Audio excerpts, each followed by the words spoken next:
যখন আমরা এমন ব্লগ করবো বিশ্বের বিভিন্ন মিডিয়া দেখবে যাতে যেভাবে একটা চাপ আসবে। আমি আপনার কথার উত্তর দিতেছি, আমি আপনার কথার উত্তর দিতেছি।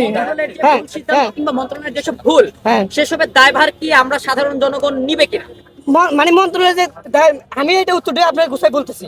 যখন আমরা মন্ত্রণালয়ের কাছে গেছি ওরা আমাদের অনেক আশ্বাস দিয়েছে, আমাদের লাইফ থেকে একটা বছর চলে গেছে বা একটা বছর লাইফের অনেক গুরুত্বপূর্ণ, তো ওরা আমাদের কোনো কথা ভেবে দিয়েছে না।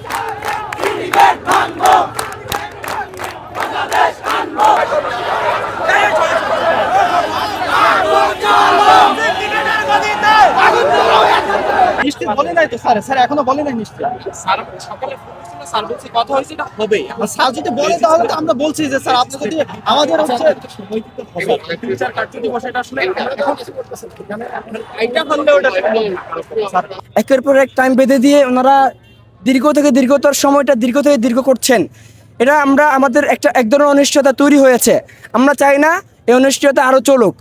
ওনারা দেখেন আপনারা একের পর এক টাইম বেঁধে দিয়ে আমরা একটা কর্মসূচি দিলে একটা এই যে মূলামার্কে প্রেস ব্রিফিং দিয়ে বসে থাকে। আমরা কি আপনাদের প্রেস ব্রিফিং নিয়ে কি খাবো, পানি খাবো, ধুয়ে পানি খাবো?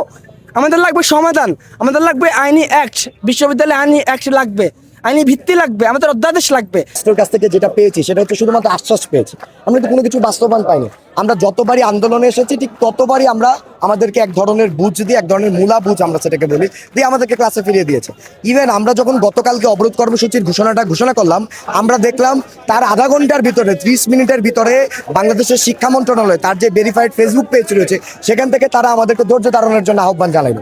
এখন তার মানে কি, এইটা কেন তারা আমাদেরকে আগে জানাইলো না? মানে আমরা যতবারই রাস্তায় আসি, যতবারই কর্মসূচি দিই, শুধুমাত্র তখনই কিন্তু সরকার আমাদের সাথে একটা নেগোসিয়েশনে আসার চেষ্টা করে। আপনারা তো দেখেছেন বিগত সময় আমরা রাস্তায় এসেছি আমাদের অধ্যাদেশ দাবিতে।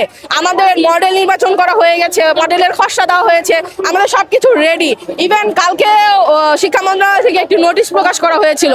তো তারপরেও কেন এই সময় বারবার কেন এই যে তারা দেরি করতেছে অধ্যাদেশ দেওয়ার জন্য আমরা জানি না। তাই আমরা এখানে আসছি, কর্মসূচি পালন করতেছি। যে পর্যন্ত আমাদের অধ্যাদেশ না দিবে সেই পর্যন্ত আমরা আর এখান থেকে যাব না।